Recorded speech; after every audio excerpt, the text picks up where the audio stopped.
Père, merci infiniment pour la bénédiction d'aujourd'hui. Guide-nous par ton puissant Saint-Esprit. Conduis-nous dans toute la vérité.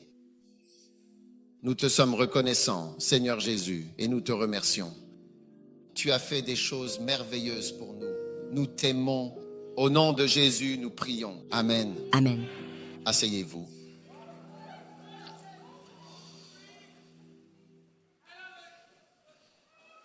Magnifique. Ouvrez avec moi à 2 Timothée 1. Waouh. Et je continue à partager avec vous, comme je l'ai déjà fait auparavant, au sujet de l'esprit d'amour, car c'est un thème qui me tient particulièrement à cœur, Oui. de puissance et d'un esprit bien saint. Amen. Amen. 2 Timothée 1,7 dit, qu'est-ce que cela veut vraiment dire au juste? 2 Timothée 1, magnifique. 2 Timothée 1. Nous pouvons en fait lire à partir du verset 1 afin d'avoir le contexte. Ceci s'adresse à une personne jeune. Si vous êtes âgé, il vous faut redevenir jeune pour comprendre le message. Paul, apôtre de Jésus-Christ par la volonté de Dieu, à Timothée, mon fils bien-aimé, grâce, miséricorde et paix. Que ta femme possède ces 3 esprits. Grâce, miséricorde et paix. Amen. C'est beau?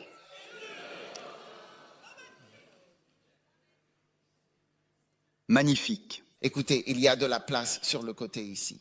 Au lieu d'aller tout au fond, d'essayer de vous serrer et de vous disputer pour ça, s'il vous plaît. Venez tout devant. Magnifique.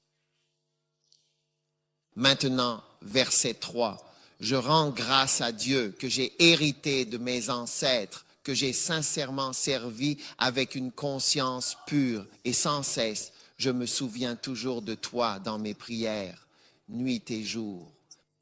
Amen. Désirant vivement te voir, me souvenant de tes larmes, afin que je sois rempli de joie. Combien savent que les enfants sont censés apporter de la joie à leurs parents?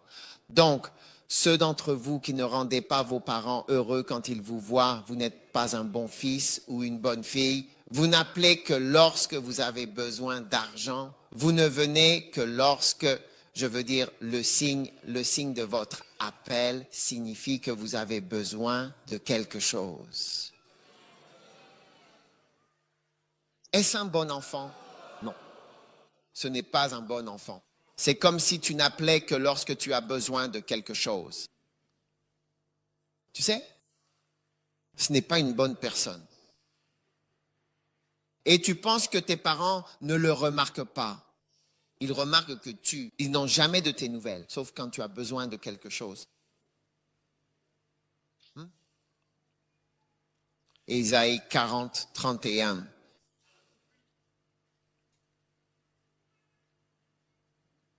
Ésaïe 40, 31. Ceux qui se confient en l'Éternel renouvellent alors leur force. Ils prennent leur envol tout comme des aigles. Ils courent et ne se lassent point. Ils marchent et ne se fatiguent point. Ainsi. Maintenant, juste un commentaire ici à propos des types d'enfants. C'est aussi à propos des types d'enfants de Dieu. Certains ne voient Dieu que lorsqu'ils ont besoin de quelque chose. Et cela n'apporte pas de joie. En fait, ta présence et ton appel ressemblent toujours à une urgence. C'est vrai, parce que tu n'appelles et ne viens en réalité que lorsque tu as vraiment besoin de quelque chose de la part de Dieu.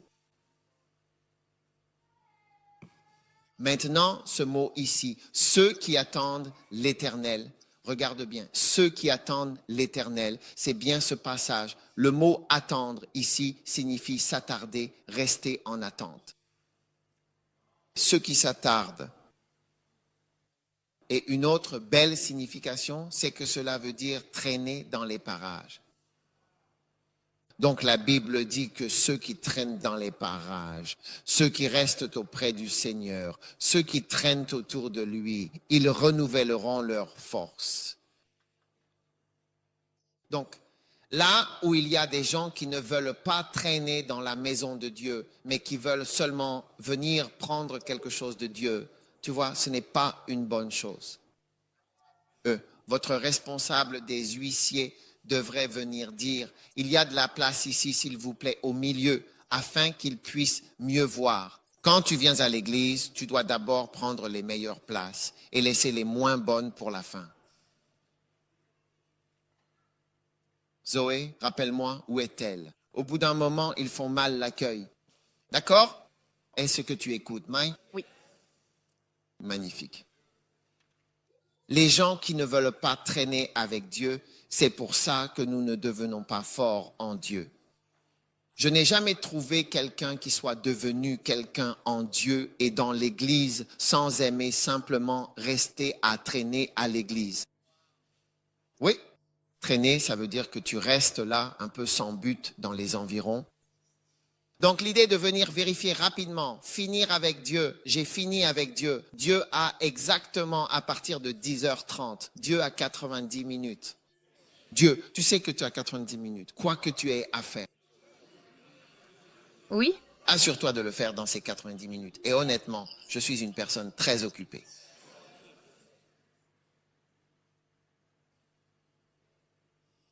Il n'y a aucun homme de Dieu qui puisse jamais véritablement connaître Dieu en lui imposant des horaires strictement serrés dans sa vie quotidienne. Wow. Dieu, tu ferais mieux de décider ce que tu veux faire maintenant. J'ai des choses à faire.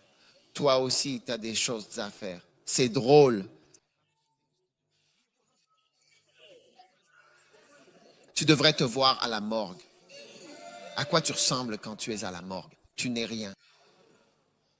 Moi, la première fois que je suis allé à la morgue, j'ai vu un être humain se faire disséquer lors d'une autopsie. Pas l'anatomie, l'autopsie. C'était comme une vache qu'on découpait et qu'on tranchait, morceau après morceau, dans un abattoir. Tu vois? Oui, c'est ça, une autopsie. Tu sais, les gens, en général, ne savent pas ce qu'est une autopsie. Ils disent, oh, ils vont faire une autopsie. Ils ne savent pas ce que c'est. Si tu savais ce que c'est, tu ne voudrais pas que ça arrive à quelqu'un que tu aimes. Oui. L'autopsie. Tu devrais te voir là-bas, monsieur. Monsieur Legrand, tu serais surpris de voir à quel point tu n'es pas si important. Ceux qui traînent, lis-le, magnifique. Traîner, ils font juste traîner. Je n'ai jamais vu quelqu'un qui compte vraiment pour Dieu et qui ne soit pas prêt à s'attarder. Quelle est la définition de s'attarder dans le dictionnaire? S'attarder. Magnifique. Je parle de bon fils. Vous voyez, il a dit, mon fils bien-aimé, Timothée. Hein? Rester longtemps au même endroit. Oui, quoi d'autre? Prendre son temps. Donc, en d'autres termes, ceux qui prennent leur temps flâner. Partir lentement et à contre-cœur, partir lentement et à contre-cœur. Magnifique. Regardez ça.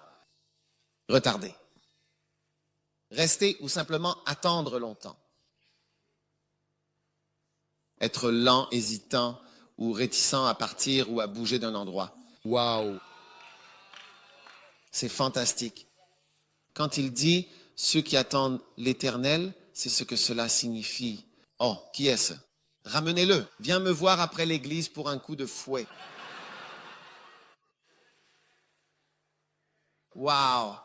Prolonger, c'est rendre plus long que ça ne l'est. Oh. Oui. Si tu veux un culte court, s'il te plaît, ne viens pas ici. Non. Je suis sérieux. Amen. Nous ne sommes pas dans. Tu as besoin de Dieu. Dieu n'a pas besoin de toi. Tu as besoin de Dieu. Tu n'as pas de temps pour Dieu. Imagine-toi dans une morgue Dis à ton voisin, imagine-toi à la morgue. Tu réalises que tu n'es pas grand-chose. Notre prétention. Sais-tu combien de temps il faut à un avion pour partir du Ghana, faire le tour du monde et revenir au Ghana? 24 heures. Oui.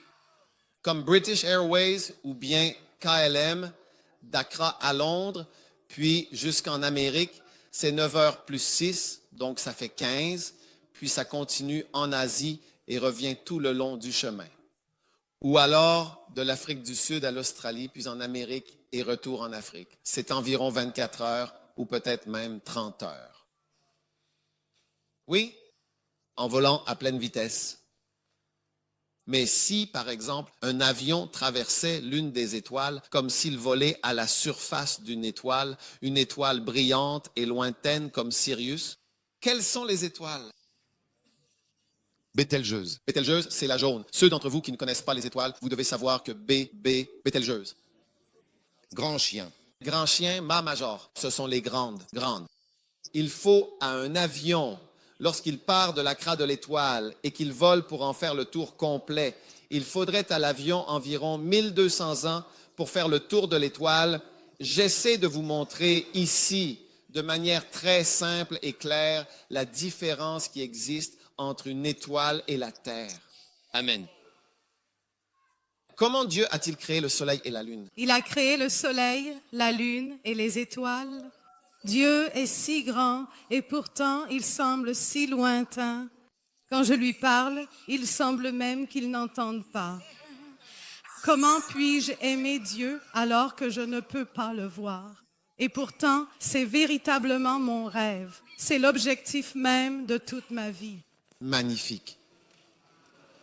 Prends ma vie. Je te la donne entièrement, vraiment. Oui, bien sûr, d'accord. Tous mes jours, je te les donne. T'aimer, Seigneur, est vraiment le grand commandement. Seigneur, je veux sincèrement et profondément t'aimer encore davantage de tout mon cœur.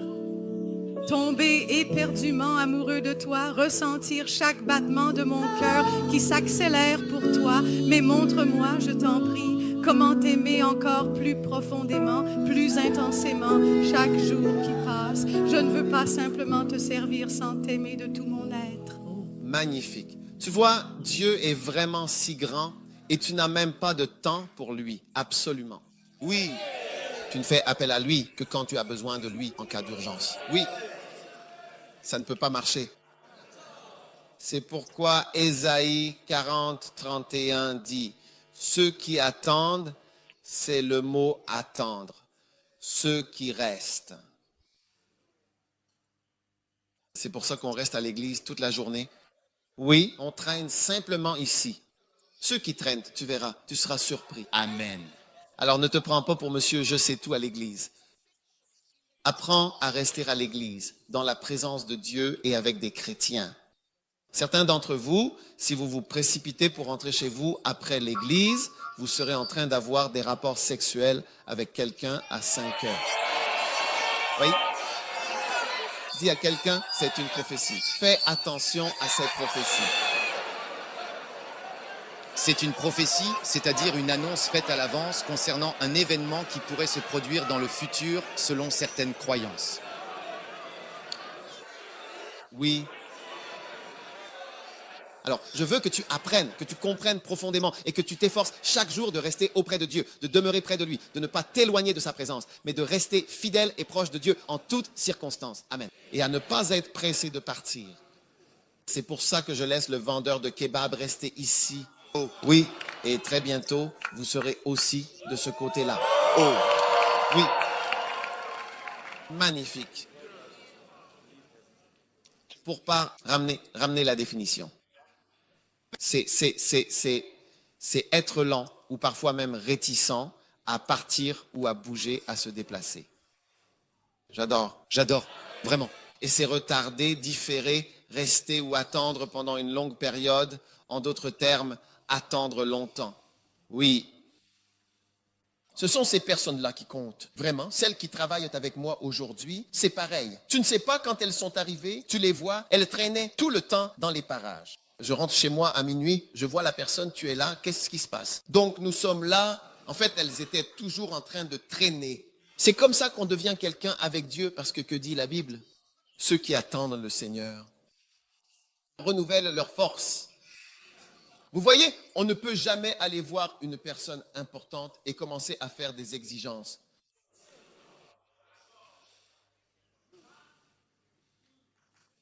Quoi qu'ils disent, tu acceptes. Quoi qu'ils disent, tu acceptes. Alors, je veux que vous soyez de bons enfants de Dieu et dites à votre voisin assis à côté de vous, regarde, j'espère que tu as déjà appris quelque chose. Nous sommes pour attendre le Seigneur, pour traîner, pour être heureux à l'église, heureux dans la présence de Dieu. Amen. D'accord, revenons à 2 Timothée. Ceci est juste une prophétie gratuite. Gratuit, prophétie gratuite. J'adore ça, tu aimes ça. Maintenant, il dit, je veux te voir afin que je sois rempli de joie. Verset 5. Quand je me souviens. C'est l'un des messages très importants pour les jeunes. Si tu écoutes bien ce message, tu auras toujours de bons emplois et de bonnes relations. Oui, regarde bien. Magnifique. Il dit, lorsque je me remémore la foi sincère, cette foi véritable qui existe en toi, c'est une foi qui, tout d'abord, a habité dans ta grand-mère, Loïs, puis qui s'est retrouvée également chez ta mère, Eunice. Et moi, je suis convaincu, je suis persuadé que cette même foi, elle est aussi présente en toi. Maintenant, tu sais, tu peux avoir un parent, mais chaque prostituée a un parent. Chaque sorcier a un parent. Chaque meurtrier a un père. Chaque mauvaise personne a une mère qui était heureuse à sa naissance.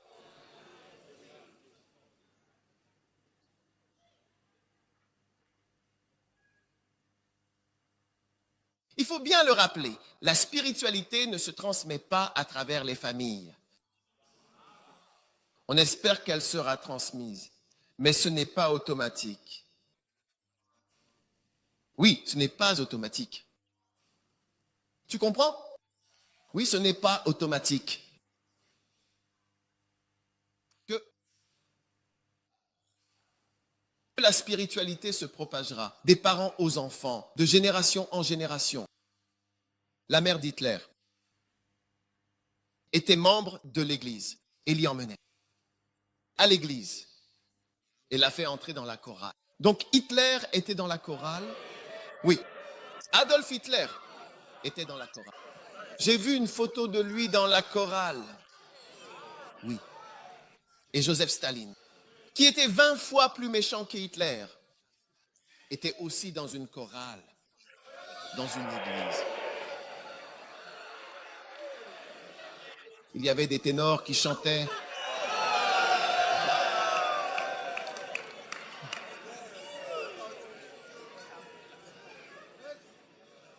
Donc, toi, tu espères que le bon esprit qui est chez les parents sera transmis, et parfois, il est transmis, mais pas toujours.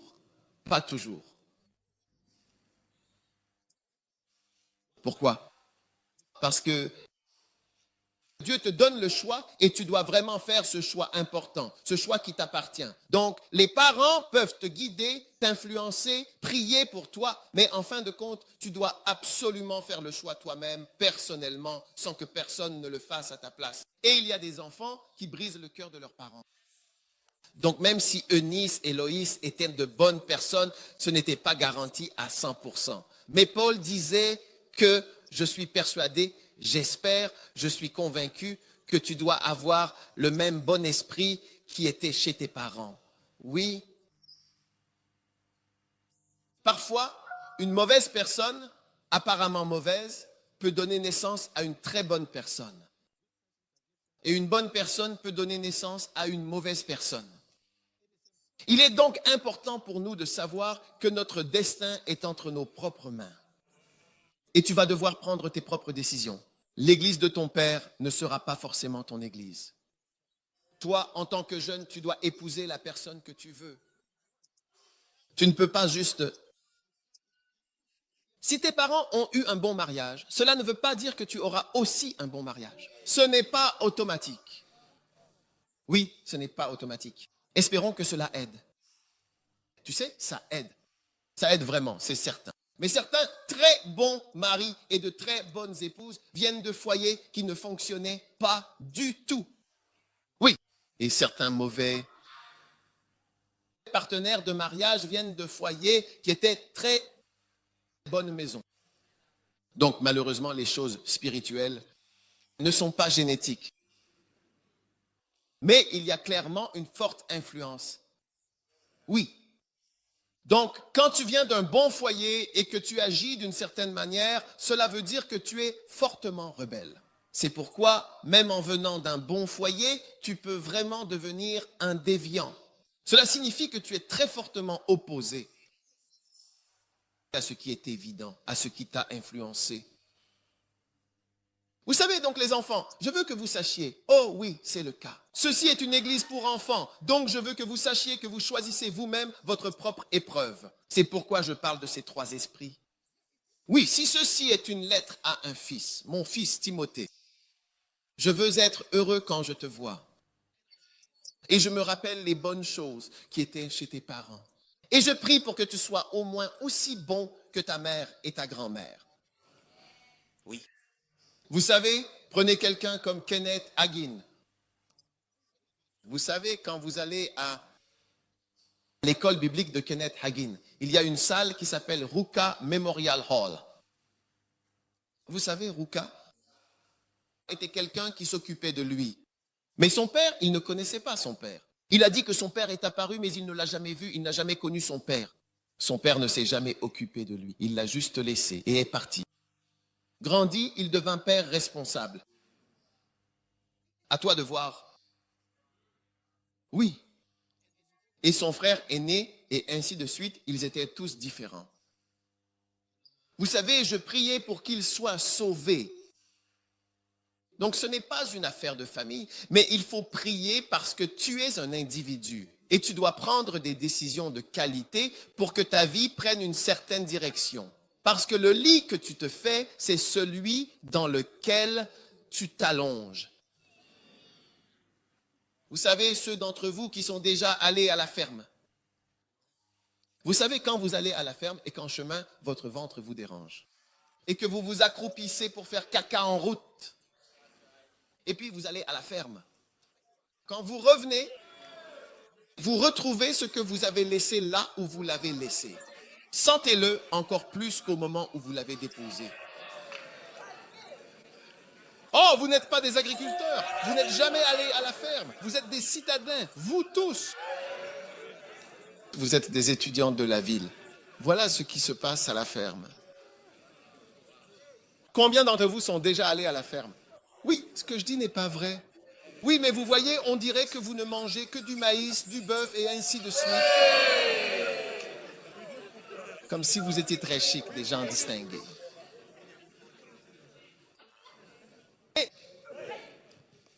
Alors, qu'est-ce que tu fais pour toi-même si tu as un lit et que tu le rends joli avec des draps?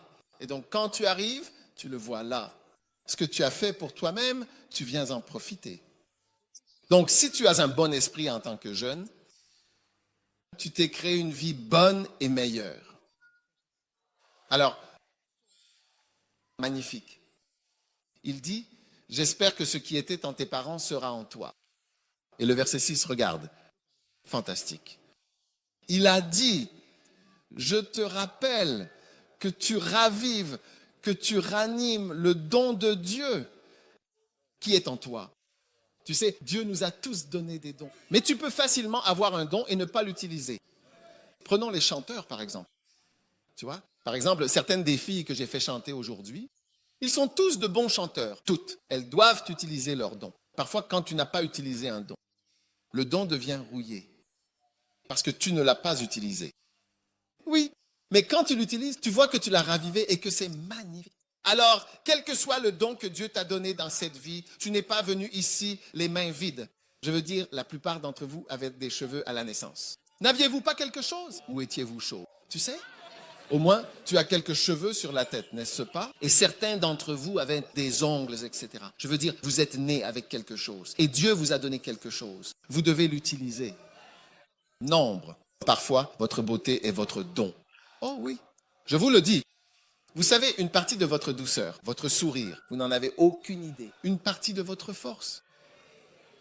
Êtes-vous toutes sortes de dons? Je trouve que les gens le sont. Vous voyez, je travaille rarement avec des gens en fonction de ce qu'ils ont appris à l'école. Je travaille avec les gens selon la façon dont Dieu les a créés. Oh oui, parce que si Dieu t'a fait fort colérique, tu es bon pour certaines choses. Si Dieu t'a fait flegmatique, tu es aussi bon pour certaines choses. C'est plus que les 3 années d'école que tu as faites, elles ne peuvent pas te changer. Tu es immuable, je te le dis. 3 ans, un diplôme d'1 an ne peuvent pas vraiment changer ta personnalité.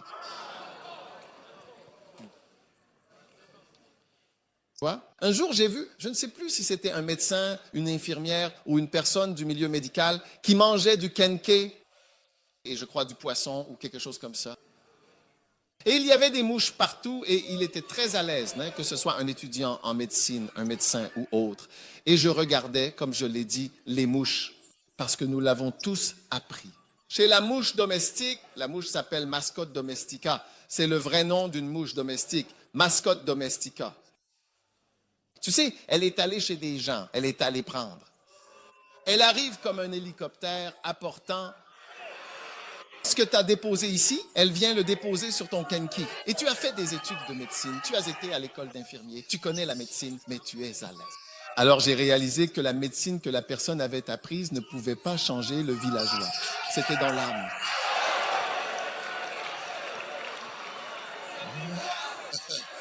Yeah!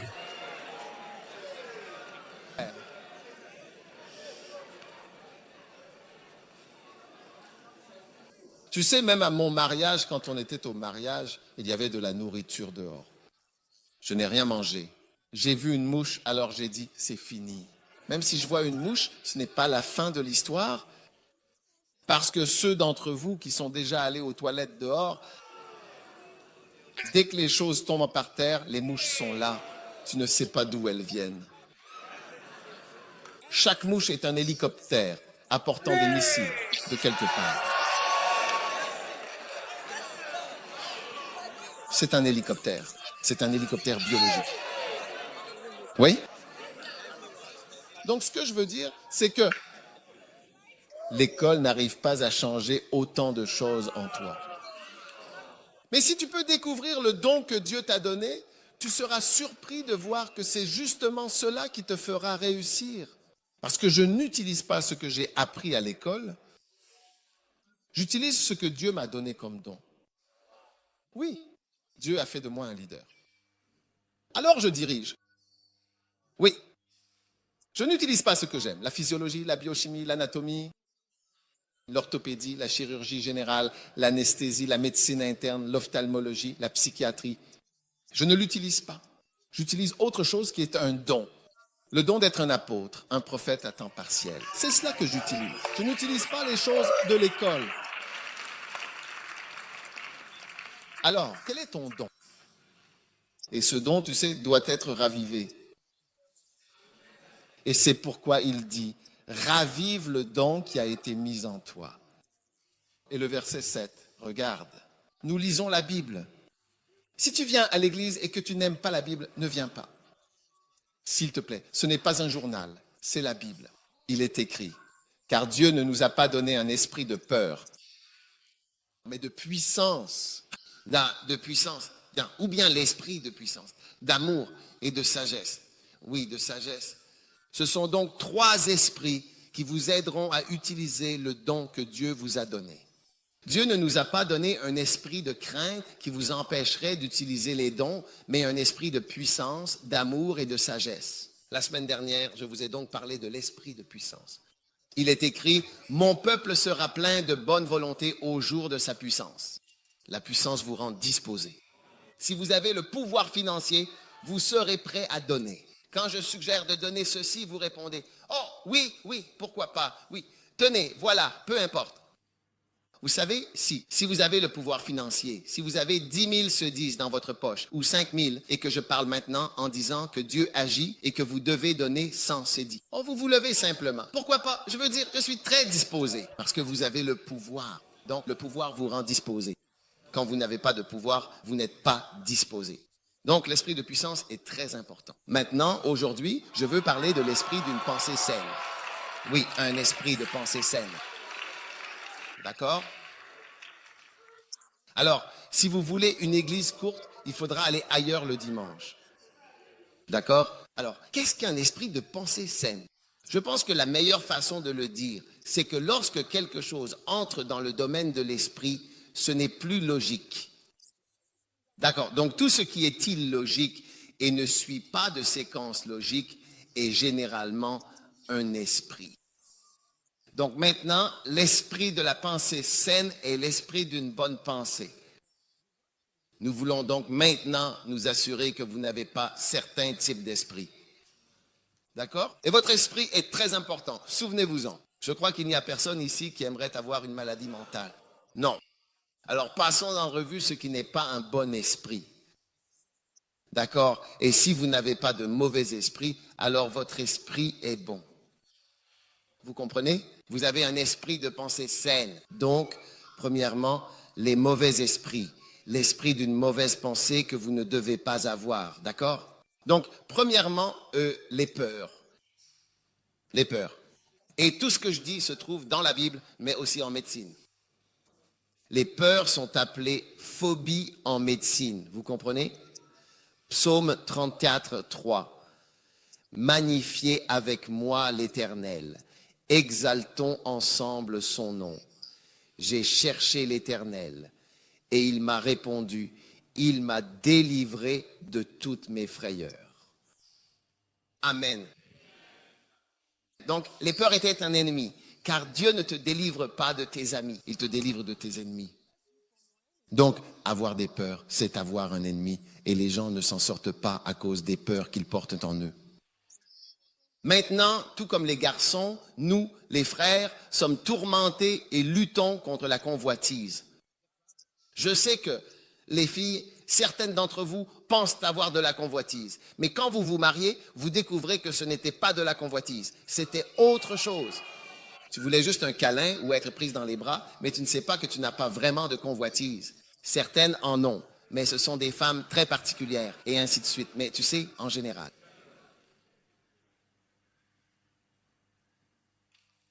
La convoitise chez une femme est féroce. Elles sont féroces, vraiment, vraiment féroces.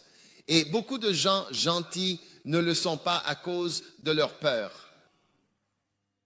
Oui, beaucoup de gens gentils ne le sont pas à cause de leur peur. Oui. Si tu as déjà des relations avec les gens, l'insécurité, ce que certains appellent l'insécurité, les peurs, les phobies, la peur de ceci, la peur de cela, la peur de ceci, la peur de cela, la peur de ceci, cela affecte vraiment la société, tu sais. Et souvent, ceux qui réussissent sont ceux qui ont surmonté leur peur. Je ne voulais pas devenir pasteur à cause de la peur de ceci, la peur de cela. Il y a beaucoup de choses à craindre en devenant pasteur. Et si ça ne marche pas? Et si cela arrive? Et si ça arrive? Et si ceci arrive? Et si cela? Et si ça? Tu sais, il y a beaucoup de choses. Donc, une personne qui réussit souvent surmonte ses peurs, c'est tout. Oui, c'est tout. C'est presque comme s'il n'avait surmonté qu'une seule chose, la peur. Oui. Quand tu me vois ici en train de prêcher, c'est comme si ce n'était que des peurs que j'ai jetées de côté et je continue d'avancer. Oui, je fais davantage confiance à Dieu et je me débarrasse de toutes les choses dont j'ai peur.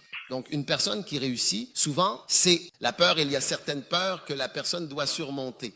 Le Seigneur dit, il m'a délivré. Tu vois, Satan, tu n'es pas délivré de tes amis. Dieu te délivre de tes ennemis. Donc la peur est un grand ennemi et un obstacle. Alors quand ton esprit est envahi par la peur, ce n'est pas une bonne chose.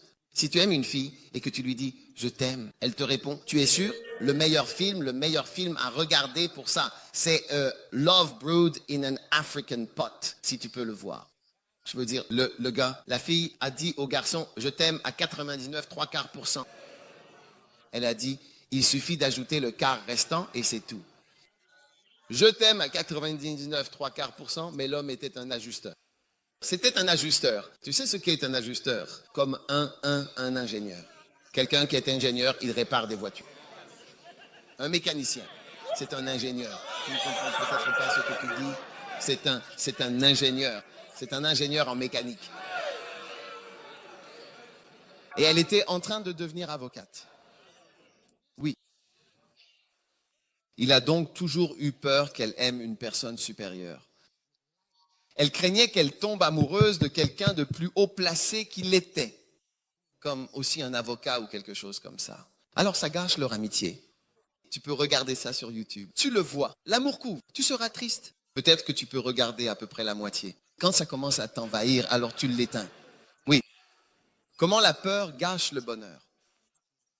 Et ton don, c'était un homme bien, séduisant. Mais sa peur, son insécurité a gâché sa gentillesse. Oui, il n'était plus agréable à fréquenter. Oui, il n'était plus une bonne personne. Tu n'es plus une bonne personne quand tu as des peurs. C'est pour ça que Dieu te donne un esprit de sagesse. Et l'une des principales maladies mentales, ce sont les phobies. Cela touche un très grand nombre de personnes. La peur de ceci, la peur de cela, la peur de tout. Incroyable. Alors aujourd'hui marque la fin de certaines peurs dans ta vie.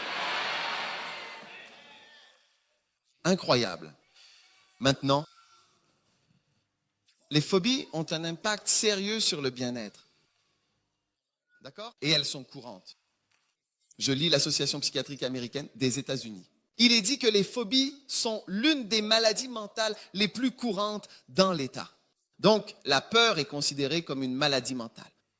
Oui? Et le plus triste, c'est que ceux qui ont peur ne l'admettront pas. Ce qui montre, encore pire, que la maladie est plus grave, parce qu'il y a un manque de prise de conscience. Et tu remarques à l'église, si tu demandes aux frères, combien d'entre vous luttent avec leurs désirs? Levez la main. Ils lèveront la main et la jambe. Si tu demandes combien luttent avec leur peur, les sœurs te regarderont en disant, je ne comprends pas vraiment la question. Si tu peux, tu sais. Ta bouche comme une peur.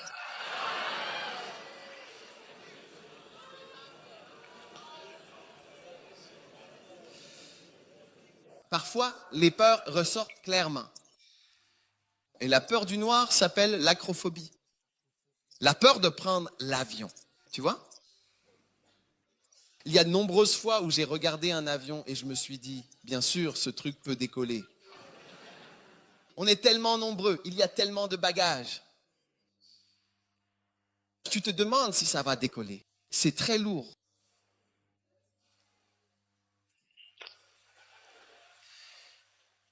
La peur de monter en voiture, la maxophobie. Amaxophobie.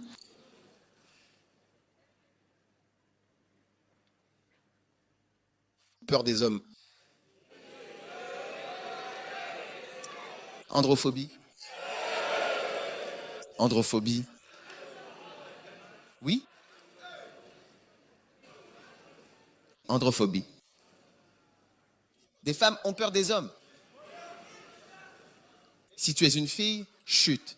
Si tu es une fille et que tu vis heureuse dans ta maison, dans la maison familiale, et qu'un jour, ton père va chercher une autre femme et qu'il vienne briser la maison. En deux, il divise la maison. Celui-ci va ici, celui-là va là, ainsi de suite. Et tu es une fille dans cette maison, tu peux facilement ne jamais te marier. Je connais plusieurs personnes qui n'ont jamais pu se marier. Elles avaient peur des hommes, androphobie. Quand j'étais à l'école, j'ai rencontré une femme, une androphobie classique, une très belle fille. Je veux dire, juste pendant la courte période où je l'ai connue, le nombre de personnes qui voulaient l'épouser parce qu'elle était exceptionnelle, en fait, j'en connais deux comme ça. Toutes les deux ont ce même passé. Le père a plusieurs femmes, il amène la famille, va ici, viens là, ce genre de choses. Oui, de très belles filles, magnifiques. Je les connaissais, elles étaient toutes dans ma promotion. Pas dans ma classe de médecine, mais à l'université la même année. Magnifiques. Elles n'ont jamais pu se marier jusqu'à aujourd'hui. Non, non, des gens à genoux, suppliants, je t'aime, ceci, cela, différents chrétiens, 14 hommes, 15, différents, numéro 16, numéro 7. Je n'aime pas ça. J'ai peur de ça. Ils vivaient ensemble comme une famille heureuse. Le père, la mère, et puis ce nombre d'enfants heureux pour toujours ensemble. Puis quelqu'un est arrivé comme une balle entre eux et a dispersé toute la maison. Les enfants, elles le voient et elles, tu vois, ils sont touchés et ils ne peuvent pas. Et il y a des gens comme ça ici. Certains d'entre vous l'ont vu. De quoi est-ce que je parle? Donc tu vois que tu dois être guéri de ça, sinon tu seras beau. Mais à cause de la peur, tu es un patient mental. Donc tu ne peux pas facilement être une bonne personne. Pour que quelqu'un ait une relation avec ton esprit n'est pas sain. Oui, ton esprit n'est pas sain. Donc, tu as reçu le don de la beauté. D'autres, mais ta peur t'empêche d'utiliser ton don. Les peurs empêchent les gens. C'est un esprit qui n'est pas sain. Cela empêche les gens d'utiliser leurs dons. De telles personnes existeront. Quand elles réalisent qu'elles ne se marient pas, elles deviennent désespérées. N'importe quoi qui porte un pantalon. Tu portes un pantalon? Oui. La réponse est oui. Tu portes un pantalon? La réponse est oui. Tu portes un pantalon? La réponse est oui. Je t'accepte. Tu portes un pantalon. Donc, ceux d'entre nous qui jouent à des jeux avec leur famille et leurs enfants, voilà l'effet. Les enfants deviennent bizarres, surtout l'aîné. L'aîné est là parce qu'il voit plus, comprend plus et est plus affecté. Le second, lui, est protégé. Androphobie. Trouvez la sœur la plus proche et demandez-lui ce que c'est, souffrir de tout type d'androphobie.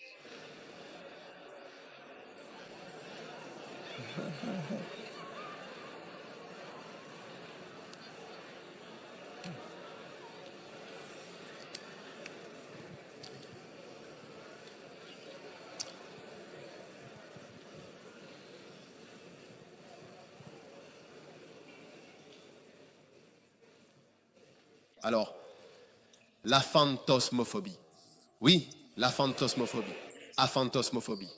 Aphan, éplé, A-P-H-E-N, P-H-O-S-M. Puis phobie, aphanphosmophobie. Voilà. La peur d'être touché.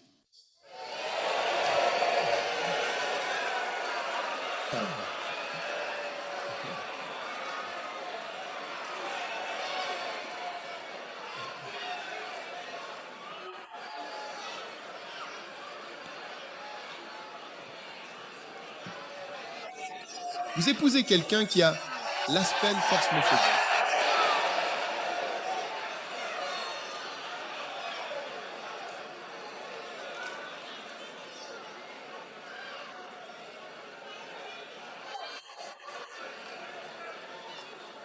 Maintenant. Et vous voyez que la personne est belle. La personne a tout l'équipement. Elle a tous les gadgets supplémentaires ajoutés. Mais il a de l'asphalte pour la phobie. La peur d'être touché. Ne me touche pas. Je ne veux pas. La personne ne peut même pas se reposer et poser sa jambe sur la tienne comme ça. Elle ne peut même pas simplement se détendre. Oh. Je ne veux pas, j'ai chaud, je ne veux pas. Je n'aime pas ça. Non, je n'aime pas ça. Forsmophobie du tremble. Alors, tu vois que la peur t'a bien gâché la vie.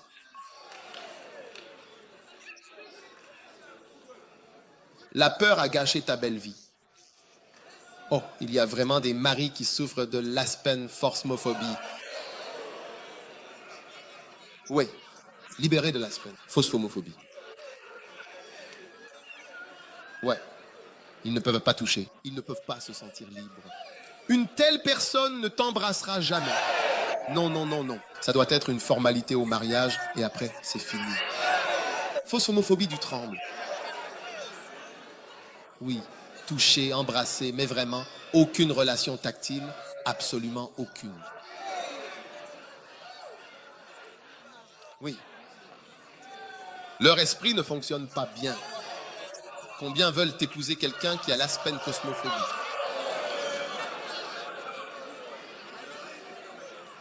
Cela affecte généralement. Vous savez, j'ai parlé à une femme, son mari était décédé. Elle a dit, vous savez, mon mari aimait me toucher. Quand je marche, il me touche. Je n'aime pas ce genre de choses. Elle a dit, maintenant qu'il est mort, si je disais qu'avant de mourir, il avait un cancer. Elle a dit, avant de mourir, il était allongé là, tranquillement, parce qu'il est mort à la maison. L'hôpital a dit, rentrez chez vous, il va mourir. Vous savez, parfois, quand ils savent que vous allez mourir, il vaut mieux rentrer chez soi. Il était à la maison, mourant, et elle à côté de lui, regardant sa main. Pourquoi ne le touche-t-il pas? Non, non, vous voyez, vous avez une sorte de post-morphophobie. Vous avez l'aspen maintenant. Vous voulez qu'il le touche. Ta bouche. Maintenant. Et combien réalisent que ton beau cadeau est acheté? En se basant sur ceux dans le coin ici, ils ne semblent pas comprendre cela. Qui sont ceux-là?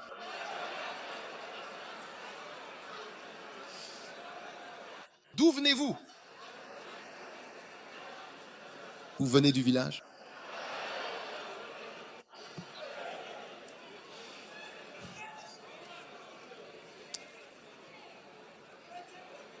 Peur de...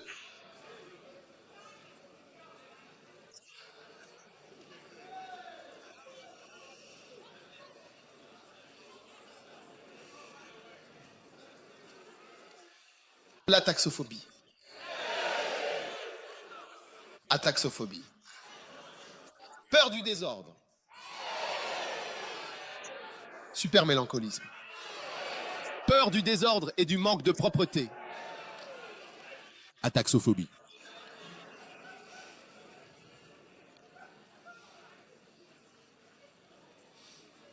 Une fois, mon frère m'a dit, quand je rentre à la maison, ma femme prend un balai. Quand je marche par là, elle balaie derrière moi comme ça. Elle balaie. Elle dit que je salis le sol. Alors elle balaie derrière moi. Ataxophobie.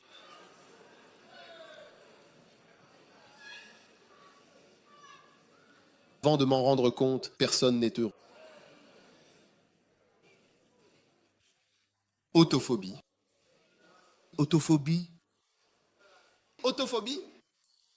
Peur d'être seul. Tu dois toujours avoir un garçon ou une fille. Autophobie. C'est pour ça que tu as eu tant de garçons et tant d'autres sans même le savoir. C'était un esprit, oui. Beaucoup de gens sont passés par là. Un kiosque? Es-tu un kiosque? Tout le monde vient acheter et repart. Hey!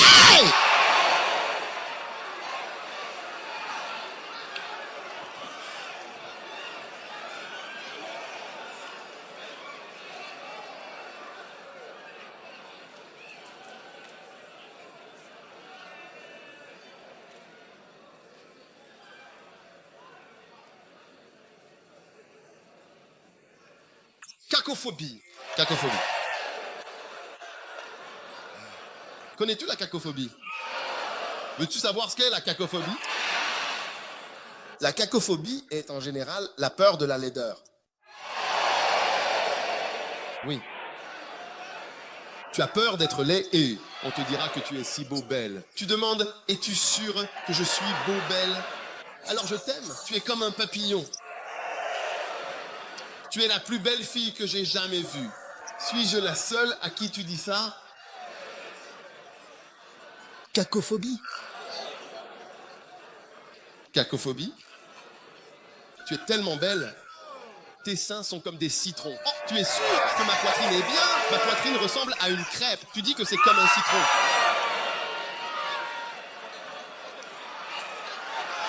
Tes yeux sont comme des billes. Tu es sûr que mes yeux sont comme des billes. Et quand tu épouses quelqu'un qui a la cacophobie, c'est fini. Oui, les compliments ne marcheront pas. Tu vas parler. Elle ne pourra jamais être plus heureuse. Mais certains, sans cette cacophobie, tu leur dis qu'ils sont beaux, tu vois leur sourire. C'est agréable de dire à quelqu'un qu'il est heureux.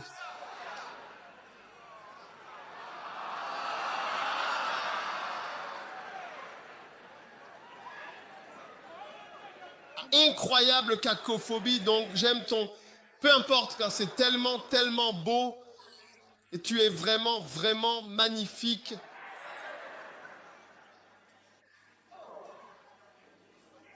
Quoi? Mopo. Maladie mentale.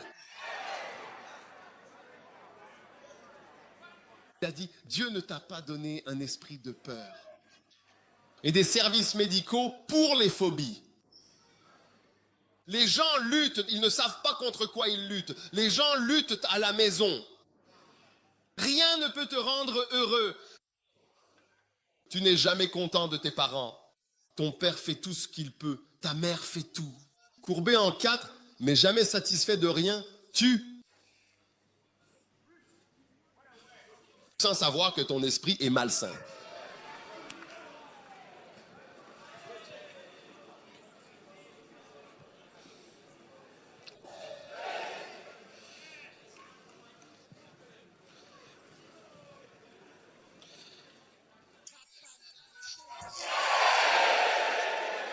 Catagélophobie.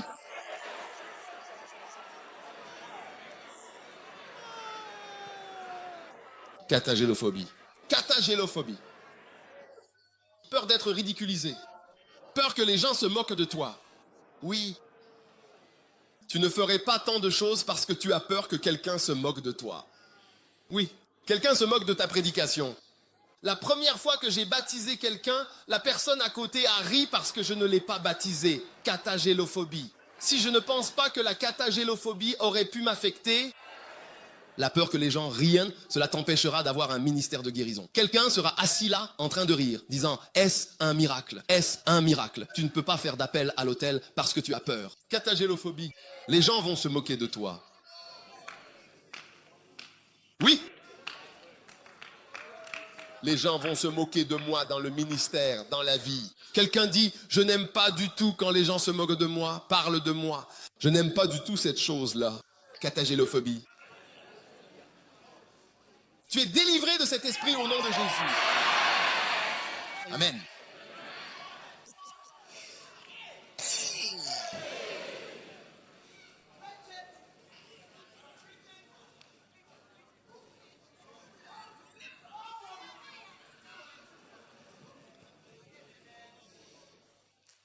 Écophobie.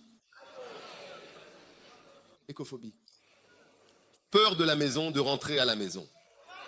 Peur de la maison. Écophobie. Écophobie. C'est pour ça que tu sors tout le temps et que tu ne rentres jamais à la maison. Écophobie. Gamophobie. Gamo-gamo. Gamophobie. G-A-M-O, gamophobie. Veux-tu savoir ce qu'est la gamophobie? Es-tu sûr de vraiment vouloir savoir? Tu penses que ça va t'affecter? La gamophobie, c'est la peur du mariage.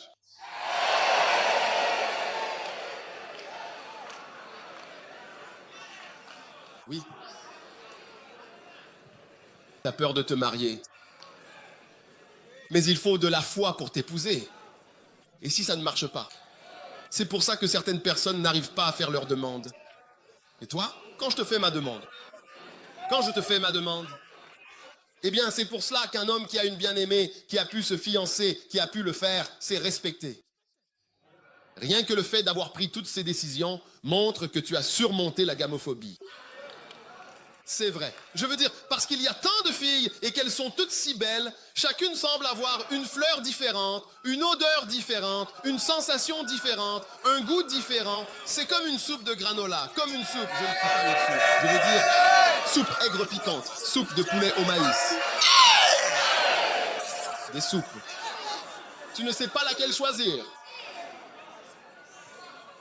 Et tu as peur que si tu épouses celle-ci et que tu manges des noix de palme, ce sera des noix de palme pour la vie. Et si plus tard j'ai envie d'une soupe de cacahuètes, qu'est-ce que je ferai? Je vais commencer avec les noix de palme pour la vie. C'est un pari. Et si je me marie et sans enfant? Et si je me marie et qu'il me fait ce que j'ai vu celui-là faire à celle-là? Et si je me marie et qu'il me bat comme mon oncle a battu cette personne, que mon père a battu celle-là, c'est la gamophobie. Vous voyez, Dieu dit, il dit, Dieu ne nous a pas donné un esprit de peur, mais de puissance et d'un esprit saint. Esprit saint, esprit saint. Reçois un bon esprit saint dans ta vie au nom de Jésus. Magnifique.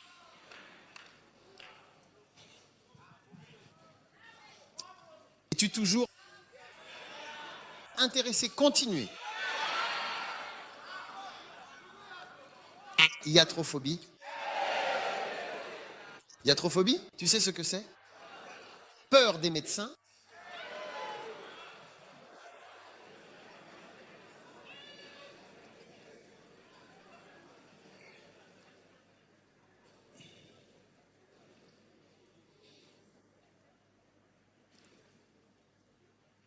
Incroyable. La nécrophobie, c'est la peur, souvent irrationnelle et profonde, de la mort. Obésophobie, peur de prendre du poids.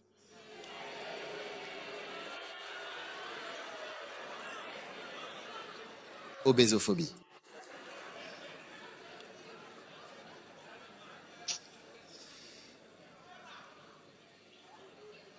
Tu es là? Incroyable. Donc tout cela, je peux t'en donner un de plus. Wiccaphobie, peur des sorcières.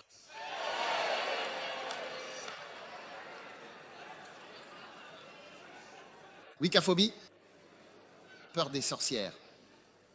Et xénophobie, peur des étrangers. Oui. L'Afrique du Sud en a beaucoup connu. Et même dans notre pays, au sein de nos tribus, certains ont plus de xénophobie. D'où vient-il? Magnifique. Maintenant, continuons. Esprit d'une pensée saine. Donc, le numéro 1, ce sont les peurs. Tu es délivré de la peur aujourd'hui. Numéro 2, délivré de l'entêtement. C'est ce qu'on appelle en psychologie un trouble obsessionnel compulsif, un phénomène bien connu de la personnalité. Magnifique.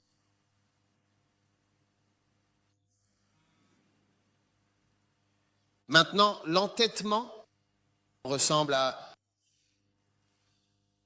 quelque chose de banal et quelque chose de tellement courant que tu te demandes vraiment si c'est une mauvaise chose. Après tout, vous êtes avec moi, mais c'est quelque chose de très dangereux.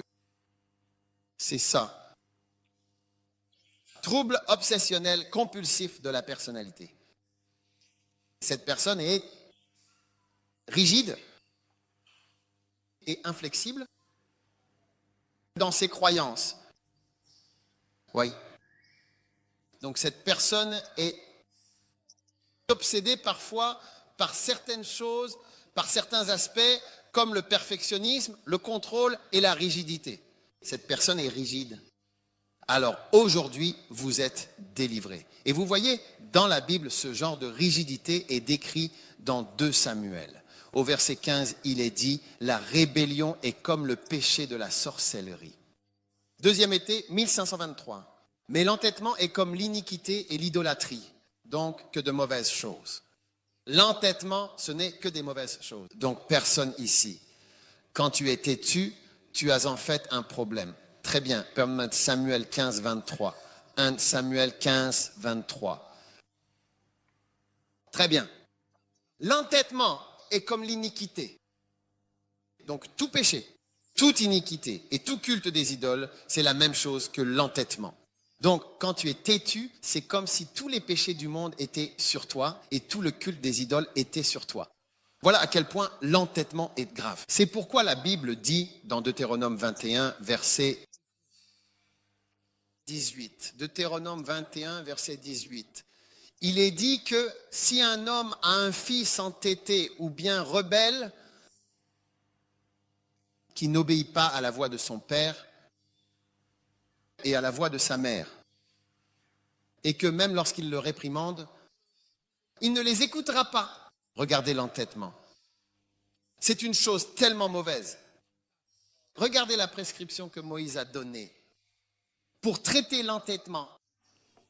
Si vous avez un fils rebelle, revenez en arrière. Un fils entêté et rebelle, verset 18. Et il n'obéit pas à la voix de son père. J'espère que vous écoutez, parce que vous voyez, il y a de l'entêtement. Vous le trouvez chez certaines personnes. Ne laissez jamais aucun de vos parents dire que vous êtes entêté, ni qu'un pasteur ou qui que ce soit vous décrive ainsi. Si on vous décrit de cette façon, vous savez, c'est un signal d'alarme. C'est un carton rouge. C'est quelqu'un de têtu, il est entêté, il n'écoute pas. C'est la pire caractéristique qu'on puisse coller à un jeune. Regardez bien. C'est le seul type d'enfant que les parents sont invités à présenter. Regardez ce que vous êtes censés faire avec eux lorsqu'ils ont été poursuivis.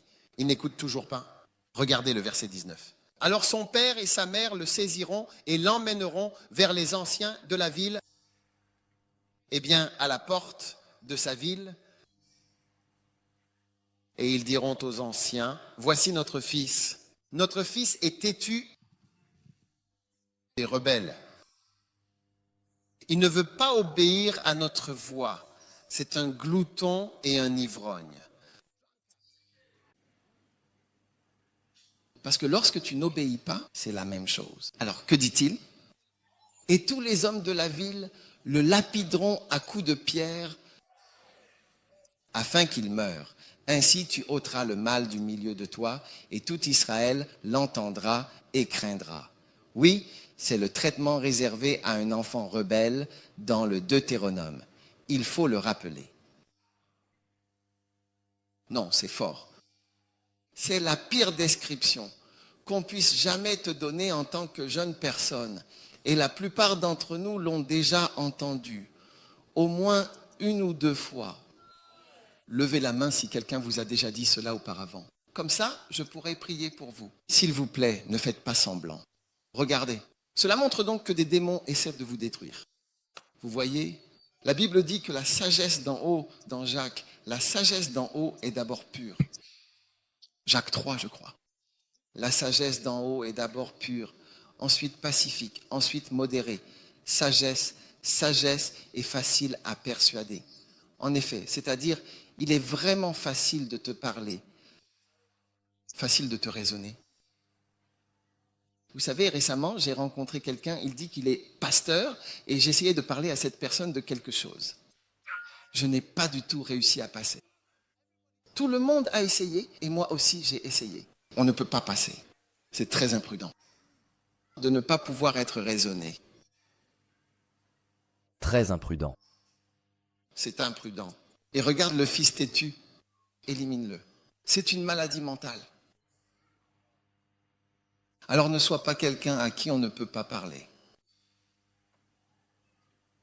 Vous savez que la plupart des vrais conseils conjugaux, quand je fais du conseil conjugal, je conseille généralement l'un des deux. Soit l'homme, soit la femme, mais pas les deux. Pourquoi? Parce qu'en général, l'un des deux est têtu. L'un ne changera rien. Change sa main. Fais ceci, fais cela. Au final, tu dois ne parler qu'à un seul et lui donner des arguments défensifs. Des conseils sur la façon de continuer à vivre sur la défensive et à se protéger soi-même. Tu ne peux pas conseiller. En général, l'un des deux n'écoute pas du tout. Et si je travaille avec des couples, en général, l'un écoute, l'autre n'écoute pas vraiment. Parfois, les deux écoutent. C'est une bénédiction.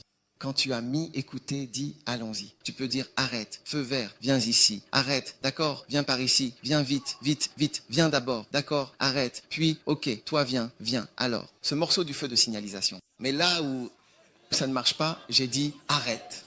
C'est clair à partir de là, tu as dépassé ce point, alors quoi? Allez, déplace-toi de là. Avant que je ne réalise que toi, le pasteur, tu es effacé. Donc l'entêtement est la pire caractéristique. Seul Dieu ne change pas d'avis. Même Dieu a déjà changé d'avis grâce aux prières des gens. Un jour, je négociais avec un homme blanc en Afrique du Sud pour quelque chose. Il m'a dit, je lui ai demandé, est-ce que tu changeras d'avis? Il a dit, à quoi sert un esprit s'il ne peut pas changer? J'ai été impressionné. À quoi sert un esprit s'il ne peut pas changer? Un esprit qui ne peut pas changer. Donnez-moi un peu de volume, s'il vous plaît. Qui est là? À quoi sert un esprit s'il ne peut pas changer? À quoi cela sert-il? Regarde comme tu es jeune. Tu es déjà catalogué. Tu es déjà rigide dans tes opinions. Une opinion sur ceci, une opinion sur cela. À cause de quoi? Dans quelle école es-tu allé? Certaines personnes, une école, tu fréquentes un ou deux amis. Tu ne parles pas philosophiquement, alors tu deviens rigide dans ton esprit. Tu ne te rends même pas compte que tu as développé un problème mental. Oui? Et tu vois que les gens ont toutes sortes d'attitudes, mais tellement de choses. Je conseillais un frère dans un couple et je parlais au frère. Donnez-moi du volume, s'il vous plaît, je ne veux pas crier. Il m'a regardé, alors j'ai su ce qu'il pensait. Il pensait que j'étais un homme blanc et que ce que je lui conseillais, c'était comme un homme blanc, essayant de dire quelque chose. Tu sais, alors je lui ai dit quelque chose. Je lui ai dit, tu sais, ce que je te demande de faire, je ne l'ai jamais vu chez moi. Je l'ai appris à l'église. Ça ne vient pas de mon milieu. Je ne l'avais jamais vu auparavant. Ce que je te dis, c'est ce que j'ai appris quand je suis venu à l'église et que j'ai commencé à écouter les prédications. C'est ce que j'ai appris. Ça ne vient pas de mon milieu. Je regardais son visage. Pourtant, tu n'obéiras pas. Les gens ne veulent pas changer. Il a dit, si tu as et que tu vois que l'entêtement est en train de détruire ta vie, mais tu le veux, il fait ce que tu veux. Alors ta belle vie, qui est un don de Dieu, devient poignante parce que, oh Dremel, c'est violent. Et ensuite, l'entêtement. Les troubles obsessionnels compulsifs de personnalité. Le suivant, la dépression.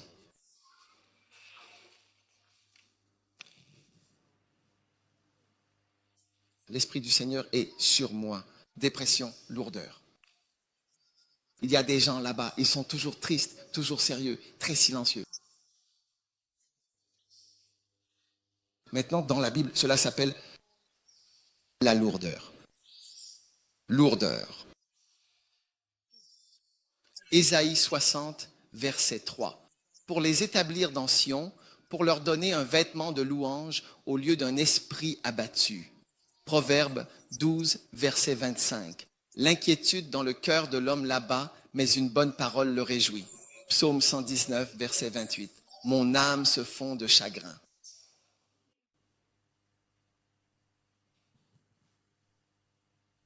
Quand vous êtes avec une personne dépressive, cette personne n'est jamais heureuse. Vraiment jamais. Pourquoi es-tu? Pourquoi ne souris-tu pas? Rien, tu n'as rien dit. Pourquoi n'es-tu pas heureux? L'âme est lourde.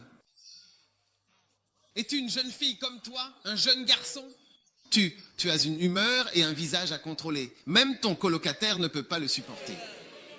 Oui, combien d'entre vous ont déjà eu un colocataire avec, je veux dire, de la mauvaise humeur, de la dépression? Vous voyez? Ce côté-là, ils ne comprennent rien à ce qui se passe. Ce groupe-ci. Vous êtes qui, vous? Vous êtes des nouveaux. Vous êtes nouveaux. Viens voir les nouveaux. Écoutez, Dieu enlève l'esprit de lourdeur. Amen. Vous savez, il y a des gens pour qui j'ai pris la décision. Je ne veux pas travailler avec cette personne à cause de l'esprit de lourdeur. La présence de cette personne te rend lourd. Oui, même pas le mariage. Même pas le mariage. J'ai dit à un frère, le genre de fille qu'il te faut, c'est une fille joyeuse.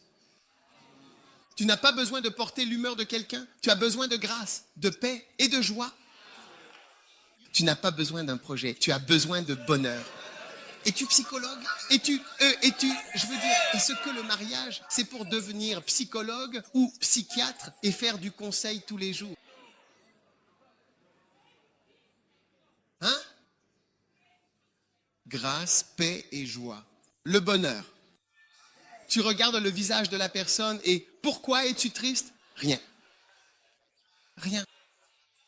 Ta crainte. cravate, tu noues ton visage. C'est ce qu'on dit au Libéria, tu noues ton visage. Même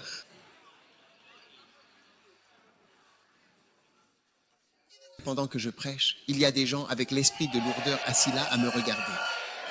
Tout le monde rit, sauf toi. Ton visage est très sérieux, comme si tu avais le poids du monde sur les épaules. Oui. Le poids de l'univers est sur tes épaules.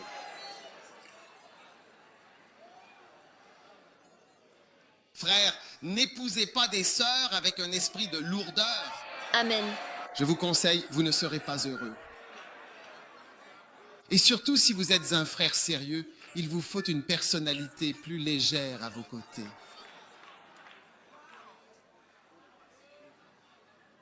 Vous savez, je suis quelqu'un de sérieux. Ma femme est plus joyeuse. Oui, elle parle plus, elle parle tout le temps.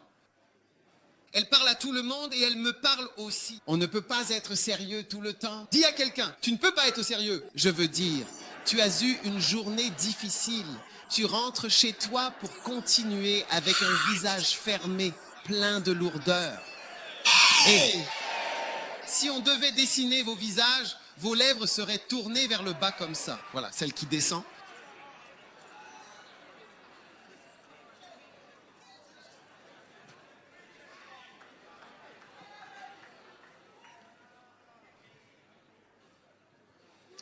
Magnifique. Oui.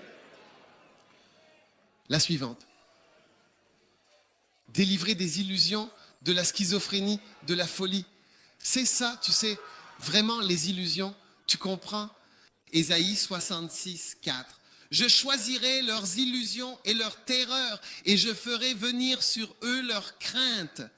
Car quand j'ai appelé, personne n'a répondu. Quand j'ai parlé, ils n'ont pas écouté. Mais ils ont fait ce qui est mal à mes yeux, et ils ont choisi ce qui ne me plaît pas. Dieu dit, je choisirai leurs illusions et j'amènerai sur eux leur peur. Vous voyez, ce sont des personnes qui présentent deux caractéristiques qui constituent le diagnostic de la schizophrénie. La schizophrénie, c'est la folie ultime. Oui, et nous devons... Je fais de vous un médecin maintenant. Il vous faut deux choses. Il vous faut deux choses pour poser le diagnostic. Qui connaît ces deux choses? Des délires paranoïaques et quoi d'autre? Hallucination auditive? Oui? Oui? Maintenant, d'accord, remettez l'écriture. Ici, vous voyez le premier symptôme, les délires et les peurs. Paranoïaque, c'est la peur et les délires. Donc, des délires paranoïaques, on ne peut pas changer la vie de la personne. La personne dit, je suis soldat dans l'armée. Tu n'es pas dans l'armée. Il dit, je suis soldat dans l'armée.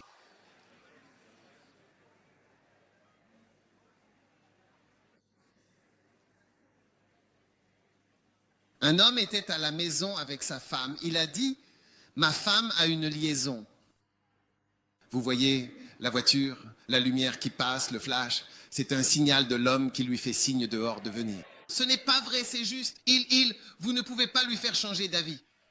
Un jour, j'ai rencontré une psychiatre, elle m'a dit, écoutez, quand elle était une jeune psychiatre, elle est venue travailler, tous les psychiatres seniors, un certain homme et une femme sont venus. Quand tous les autres psychiatres les ont vus, ils les lui ont confiés. L'homme venait depuis des années. Ils ne peuvent pas lui faire changer d'avis, ni à lui, ni à sa femme. Ils peuvent parler autant qu'ils veulent, et ils n'y arrivent pas. Le conseil ne peut pas leur faire changer d'avis. Un délire est une croyance fixe. Personne ne peut vous faire changer d'avis. Avec des preuves, tout, le soleil, la lune, les étoiles, tout, personne ne peut vous faire changer d'avis. J'espère que quand vous venez à l'église et entendez la parole de Dieu, quelque chose change dans votre vie. Oui. Tu ne peux pas détester ton père si longtemps à ce stade tu devrais commencer à changer d'avis. Il devrait au moins y avoir quelques changements qui commencent dans ton esprit. Vous savez, quand Dieu veut punir les gens, parfois il leur donne des délires. Je vais te donner quelque chose à croire qui n'est pas correct. Même les politiciens, ils leur donnent des illusions. Ils croient qu'ils sont bons, mais ils ne le sont pas. Regardez 2 Thessaloniciens 2.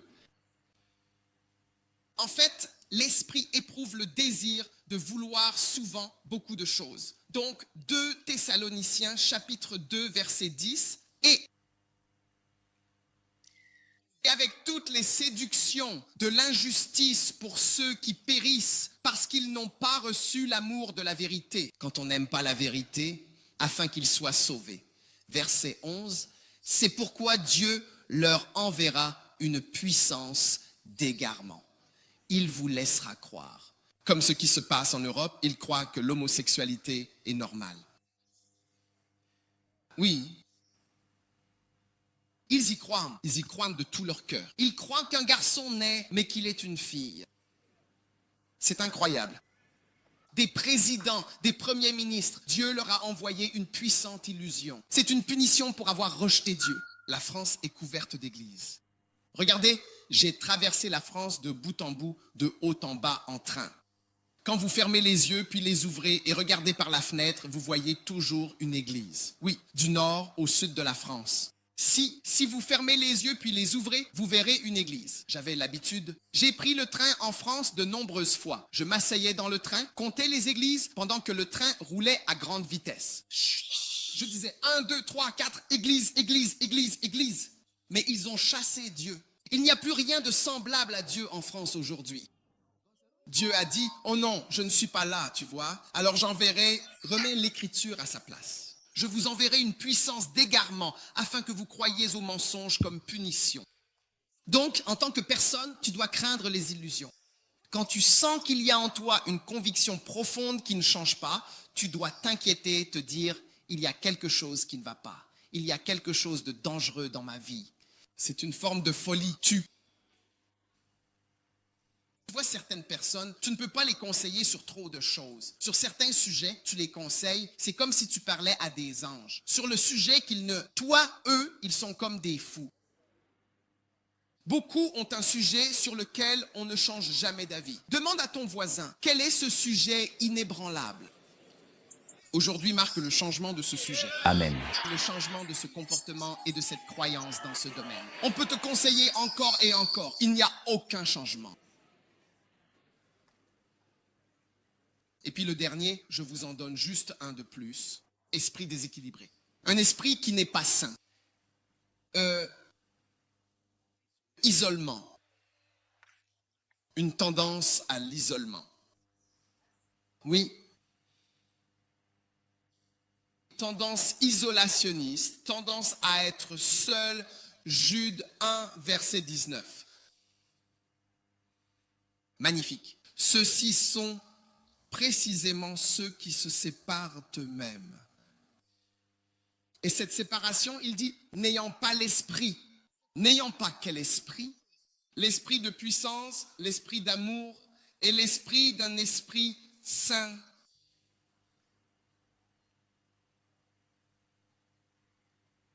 Le trouble de la personnalité schizoïde ou le trouble de la personnalité schizotypique a une tendance marquée à mener une vie très souvent solitaire et isolée, secret, froideur émotionnelle et apathie sexuelle. Et c'est pourquoi je vous dis, frères, ne vous fiez pas seulement à la beauté, car certaines beautés ont cela. Laissez-moi relire les caractéristiques. Elles sont très belles, mais c'est la réalité. Premièrement, une vie solitaire. Elles sont seules. Elles n'ont pas d'amis. Alors pourquoi ton ami dit-il, oh mais je n'ai pas d'amis, mes amis sont souvent des frères, mais je n'ai pas. Quand tu l'épouses, tu es unique et le seul. Schizotypique. Deuxièmement, le secret. Elles sont comme sophistiquées, mystérieuses. Quand tu enlèves une couche, il y en a une autre en dessous. Il y a un autre secret. Quand tu enlèves celle-là, il y a encore un autre secret en dessous. Quand tu enlèves celle-ci, il y a encore un autre secret. Sophistiquée, mystérieuse, tu enlèves...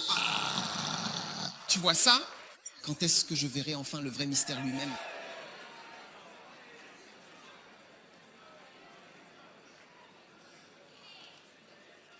Un secret en amène un autre. Oui, un secret en amène un autre. Secret, froideur émotionnelle et apathie sexuelle.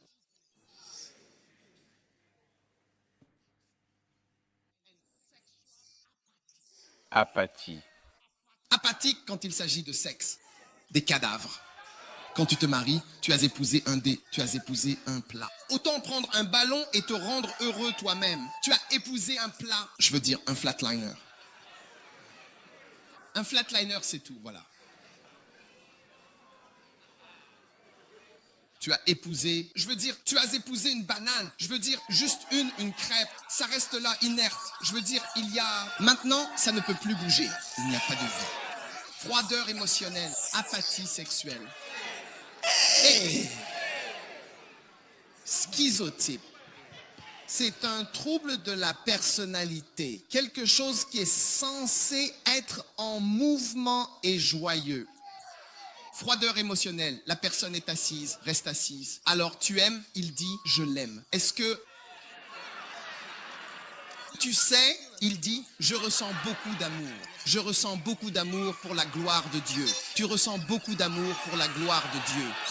Et tu ne peux même pas poser ta jambe sur la personne ou même la toucher. Tu es assis là comme une statue. Oh! Froideur émotionnelle, apathie sexuelle. Restez chez vous, ne parlez à personne, ne communiquez pas. Vous le jetez simplement, sans rien dire, de cette façon, sans interaction. C'est ce qu'on appelle l'isolement schizotypique. WhatsApp et ce téléphone ont sauvé ces troubles de la personnalité schizotypique parce qu'ils sont toujours sur WhatsApp. Non.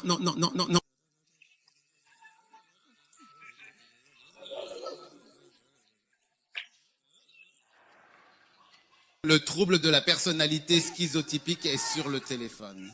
Si vous épousez cette personne, autant épouser un ordinateur portable. Autant épouser un ordinateur portable ou un téléphone. Film.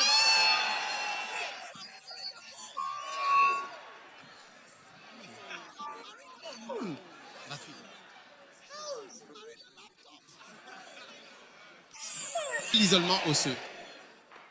La froideur émotionnelle. Alors, frère, c'est pourquoi je vous encourage à rester en couple pendant un certain temps. Donc, quand vous commencez une relation, dites-lui que, vous savez, il se peut que je change d'avis. Alors, laissons-nous porter pendant un moment. Je veux voir comment tu es dans la vraie vie. Je verrai bientôt si tu as de la froideur émotionnelle, de l'apathie sexuelle et quoi encore? Tendance à l'isolement.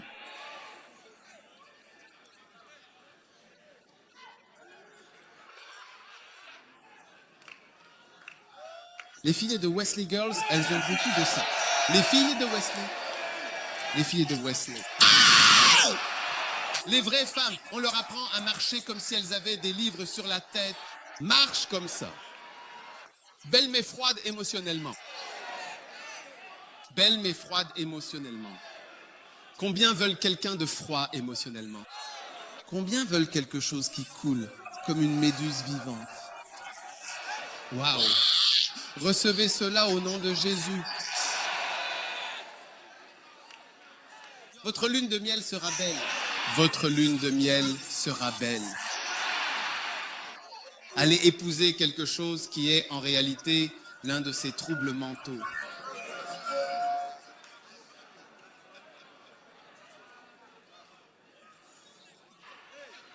Écoutez, vous pouvez rire, mais il n'y a même pas 0,01% de blague dans ce que je dis. Ça a l'air drôle. C'est ce que vivent les gens. Vous ne le savez peut-être pas, surtout les plus jeunes. Croyez-le.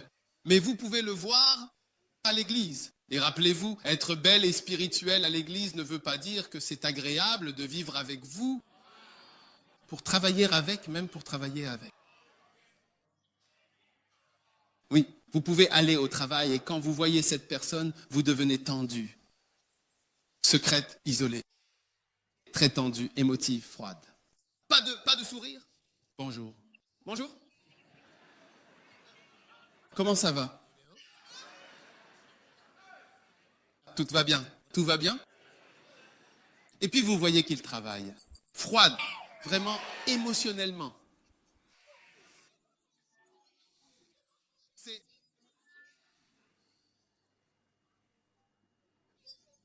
Juste, voilà ta nourriture, voilà tes haricots, voilà le curry, voilà ceci, voilà la banane plantain, c'est tout. Un chef peut faire ça parce qu'un chef n'est pas émotionnel. Toi-même, tu n'es pas émotionnel. Tu essayes voilà tes haricots. Oui, ton riz, voilà tes haricots. Et chaque jour, c'est des haricots que tu peux porter tous les jours. Comment est-ce possible? Froide émotionnellement, isolée, secrète, trouble de la personnalité schizoïde, délire, entêtement et changement. Tu es délivré, tu es sauvé de tous les mauvais démons, des mauvaises pensées et des mauvais comportements. Au nom de Jésus. Les peurs. Tu es délivré de tes peurs. Je chasse les peurs de ta vie au nom de Jésus. Levez-vous tout le monde. Levez-vous tout le monde. Ceux qui sont assis, Dieu t'a pardonné. Lève-toi. Lève-toi. Tu es délivré des mauvaises pensées. Maintenant, combien savent que lorsque l'esprit ne va pas bien, tu peux avoir tout l'équipement, mais ce n'est pas agréable. Si tu es un bon coureur, plus rapide qu'Usain Bolt, et que tu dises prêt,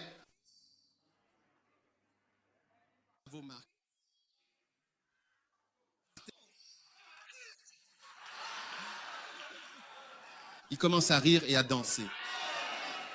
Parce que l'esprit ne fonctionne pas. Tous les muscles et tout ce qu'il aurait, ce n'est plus agréable parce que seul l'esprit ne fonctionne pas bien. Prêt? Tu regardes tout ça? Oh, peut-être que tu devrais dire ça, prêt pour moi?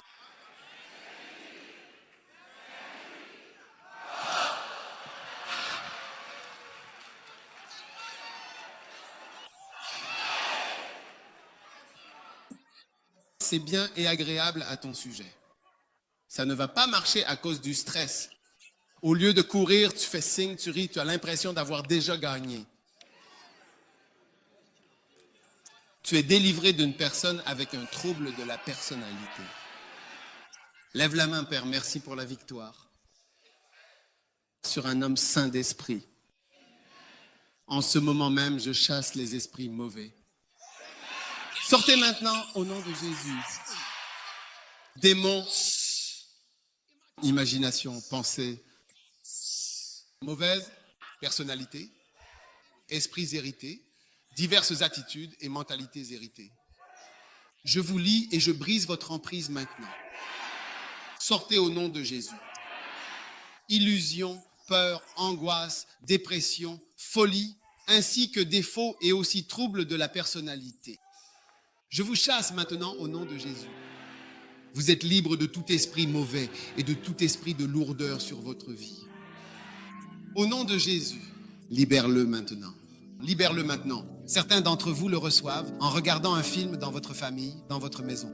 Et à certains moments de votre vie, vous recevez de telles mauvaises pensées. Mais aujourd'hui, Dieu vous libère. Au nom de Jésus. Père, merci pour ta puissance. Recevez-le maintenant. Recevez la délivrance. Recevez un bon esprit. L'esprit d'une pensée saine. Une pensée saine. Vous êtes libérés de toute forme de peur. Avabala forme Kabbalah, Bando Bandarila Mamandala. Au nom de Jésus, la bénédiction du Seigneur est sur votre vie.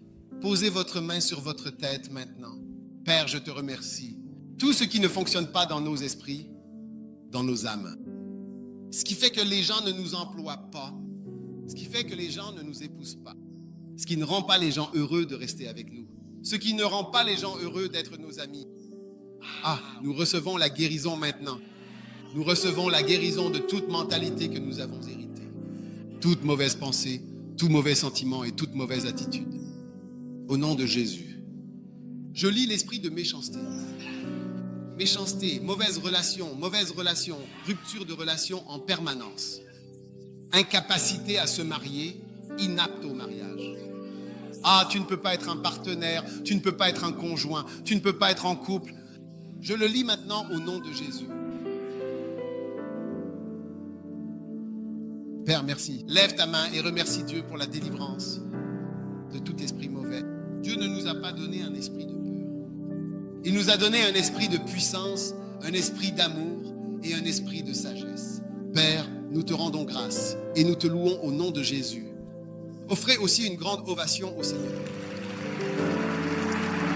Que toute tête soit courbée, que tout œil soit fermé pendant un instant. Si tu es ici aujourd'hui et tu veux donner ta vie à Jésus, je veux prier avec toi. Je veux que tu donnes ta vie à Jésus-Christ aujourd'hui. Pasteur, prie avec moi. Je veux donner ma vie à Jésus. Peut-être que quelqu'un t'a invité, mais tu ne connais pas Jésus. Il est temps de connaître Jésus.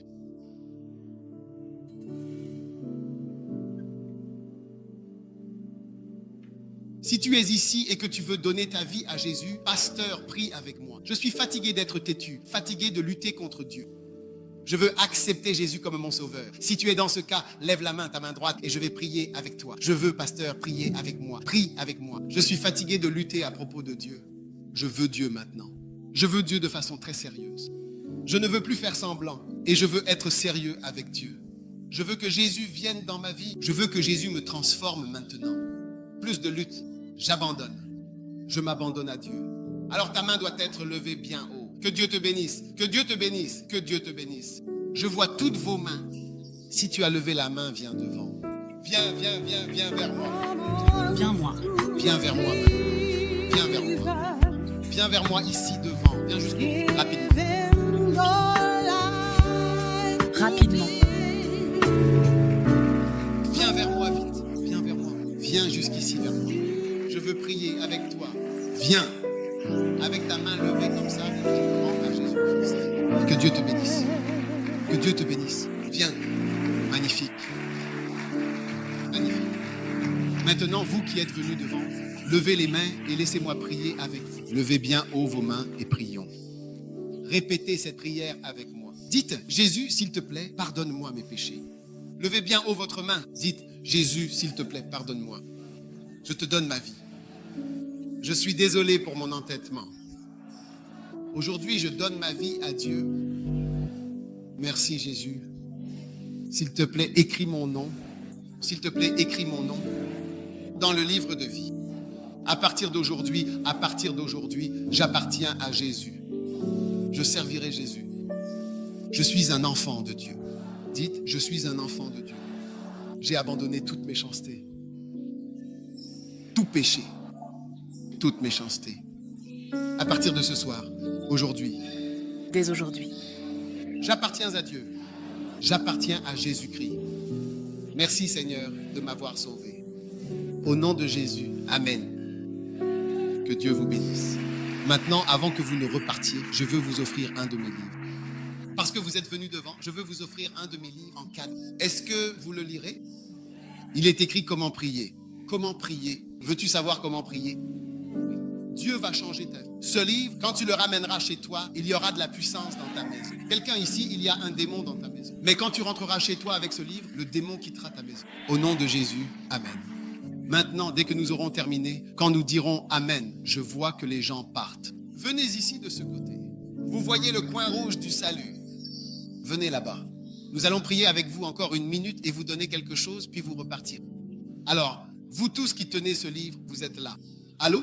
Vous le tenez tous. Dès que nous aurons terminé, quand vous direz Amen, alors vous viendrez dans le coin là-bas. Amen? Magnifique. Retournez à votre place. Que Dieu vous bénisse. Applaudissez fortement le Seigneur. Vous pouvez vous asseoir. C'est l'heure de la communion. On va recevoir la communion. Et Dieu va bénir nos vies de façon magnifique. Maintenant, la communion est quelque chose de tellement puissant. Vous savez, la Bible dit que beaucoup d'entre vous prennent la communion indignement. Et à cause de cela, certains sont faibles, d'autres sont malades et certains même sont morts. Mais aujourd'hui, la communion ne va pas vous tuer, mais elle va vous donner la vie. Je sais que ce n'est pas prescrit dans les pharmacies. Ce n'est pas prescrit dans les pharmacies, mais c'est prescrit dans la maison de Dieu comme quelque chose qui apporte la vie. Jésus a dit, « Celui qui mange ma chair et boit mon sang aura la vie en lui. » Il va te restaurer entièrement. Père, merci à toi. Pour ce pain que nous tenons ici dans nos mains, nous croyons et déclarons que ce n'est plus du pain, mais le corps de Jésus-Christ. Seigneur, c'est une chose spirituelle. Nous croyons que c'est une coupe de bénédiction que nous nous apprêtons à recevoir. Chacun ici est puissamment béni par le sang de Jésus, le corps. Tu as dit, quiconque mange ma chair et boit mon sang a la vie Zoé. Aujourd'hui, alors que nous tenons le pain et que nous l'élevons, dis, chaque fois que vous faites cela, vous manifestez la mort du Seigneur, qui est la plus grande puissance libérée dans l'univers pour le salut de l'humanité. Que cette chair donne véritablement la vie à nos corps. Délivre-nous des accidents. Délivre-nous des agents de la mort. Des crashs d'avion, des accidents de voiture, des accidents de bus, des braqueurs, des empoisonnements, cancer, des maladies du sang, des infections, des maladies indétectables, du VIH, de la tuberculose, des maladies du tissu conjonctif, des tumeurs. Nous sommes délivrés en prenant ceci. Tout ce qui raccourcit la vie est neutralisé par le pain, c'est-à-dire le corps de Jésus-Christ. Le corps de Jésus, ici présent.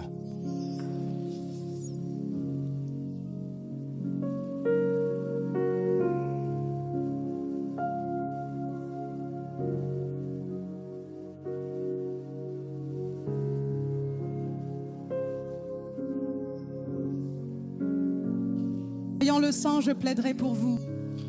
Maintenant, quand je verrai le sang, l'ange du châtiment peut-être, qui est envoyé pour punir les coupables et les incroyants. La Bible dit que le message était clair. Quand je verrai le sang sur votre linteau, je passerai au-dessus. Mais s'il n'y a pas de sang, les Égyptiens ne savaient pas que l'ange cherchait le sang. Et aujourd'hui, il n'y a rien qui puisse nous sauver si ce n'est le sang. Père, alors que nous élevons le sang de ton Fils, nous te remercions parce que nos erreurs, qui sont nombreuses, nos péchés, qui ont apporté la confusion, sont lavés par le sang. Quand tu vois ce sang, passe au-dessus avec le jugement odieux. Que cela aille à la maison suivante, mais pas à notre maison. Le sang de Jésus, des réponses pour votre vie. Reçois le sang de Jésus.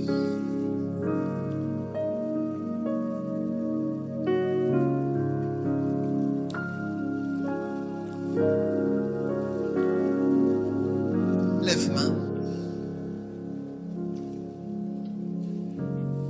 Reçois bénédiction. Serpents sont chassés de ta vie. Les vipères sont chassés de ta vie. Les cobras sont chassés de ta vie. Le mal qui est entré dans ta vie à travers le mariage est chassé de ta vie. La méchanceté, les créatures du monde souterrain, les scorpions et les insectes, et toutes les créatures impures du monde souterrain, du monde des ténèbres, qui te tourmentent, je les chasse maintenant au nom de Jésus. Tout ce qui t'oppresse, je le fais sortir de toi maintenant au nom de Jésus. Tout ce qui t'inquiète la nuit, je le fais sortir de ton système maintenant. J'ordonne que ton esprit soit libéré. Quelqu'un ici, le diable dit que tu vas mourir, mais Dieu dit que tu vivras. À quel rapport croiras-tu? Au rapport du Seigneur. Maintenant, je parle au cavalier, le cavalier d'un cheval qui vient avec la mort et des annonces de mort. Et je dis, retourne d'où tu viens, au nom de Jésus. annonce. Retourne au nom de Jésus. J'ai brisé les cornes de l'ennemi. L'autorité de l'ennemi pour te tuer, te détruire, détruire ta vie. J'ordonne ta liberté. J'ordonne ta liberté. Contre les forces maléfiques de ton village et de ta ville natale. J'ordonne ta liberté. J'ordonne ta liberté. J'ordonne ta libération. Oh, au nom de Jésus. Je chasse toutes les créatures vivantes dans l'esprit qui viennent dans ta direction. Des antilopes volantes et des créatures à 4 têtes et à 2 têtes. Je coupe la tête. Je te maudis. Je dis, retourne, retourne, retourne. Au nom de Jésus. Il y a un esprit animal qui est en train de manger ton argent. Il vient pour manger de l'argent. Il mange de l'argent à côté de toi. Satan, esprit de crocodile, remets ton esprit. Qui que tu sois, je lis totalement et absolument ta puissance au nom puissant de Jésus. Tout ce qui te prive de prospérité, tout ce qui réduit tes finances, tout ce qui diminue ton salaire, tout ce qui t'enlève ce que tu devrais véritablement avoir, je le chasse et je le lis dans ta vie, dans tous les domaines. Au nom de Jésus, reçois dès maintenant l'abondance financière du Seigneur, maintenant même. Au nom puissant de Jésus. Maintenant, quel que soit l'animal qui boit ton bonheur, prendre, c'est lécher le bonheur de votre vie, qui enlève le bonheur et la joie, et qui te rend triste. Je le lis au nom de Jésus. Tout ce que vous lirez sur la terre sera lié dans le ciel. Je le commande dans les airs. Pour ceux qui regardent, je proclame aussi la délivrance au nom de Jésus. Merci Père. Merci Père pour la victoire. Faites 2 pas. Tu es en train d'écraser l'ennemi en ce moment même. Tout ce qui vous tourmente, tout ce qui vous a suivi ici est déclaré crash et est déclaré malédiction au nom de Jésus. Tout ce qui se manifeste comme un chien spirituel, la Bible dit, dehors du ciel sont les chiens. Ce sont des esprits, ce sont des esprits. Le chien lèche tes talons, lèche tes blessures, te tourmente. Je les maudis maintenant au nom de Jésus. Main, reçois bénédiction. Que le Seigneur tourne sa face vers toi avec faveur. Qu'il bénisse tes champs, qu'il bénisse ton eau, qu'il bénisse ton pain. Qu'il te guide sur un bon chemin et t'amène dans un bon endroit. Qu'il t'enseigne à prospérer. Qu'il te guérisse et te fasse sortir sur un bon chemin. Puissiez-vous entendre des félicitations. Que vous entendiez de bonnes nouvelles. Que vous entendiez de bonnes nouvelles. Je t'évacue dans le lieu de tragédie, dans le lieu de tristesse, dans le lieu de feu et dans le lieu d'inondation. J'ordonne ton évacuation et ta sécurité face à toute terreur, toute menace et toute méchanceté. Tu reçois l'exemption divine de la méchanceté. Au nom puissant de Jésus, tout ce qui pousse quelqu'un à avoir pitié de toi, tout ce qui fait que quelqu'un te dise désolé, aujourd'hui, représente vraiment la fin de cette chose dans ta vie. Au nom de Jésus, à partir d'aujourd'hui, tu entendras plutôt des félicitations. Au nom de Jésus. Père, je te remercie que tout ce qui est pitoyable dans nos vies et dans notre situation soit ôté de nous. Je lève les mains et je te remercie pour les prières qui ont été faites sur ceux qui sont ici, ceux qui sont loin et ceux, écoute, je déclare que cela s'accomplit radicalement au nom de Jésus. Il y a quelqu'un ici. Tu es censé être trompé cette semaine. Mais je déclare une ouverture de tes yeux. Tu ne seras pas trompé cette semaine. Au nom puissant de Jésus, Dieu te sauve de la tromperie et du mal au nom puissant de Jésus-Christ. Lève la main et rends gloire à Dieu. Dieu a fait une grande chose pour toi dans ta vie.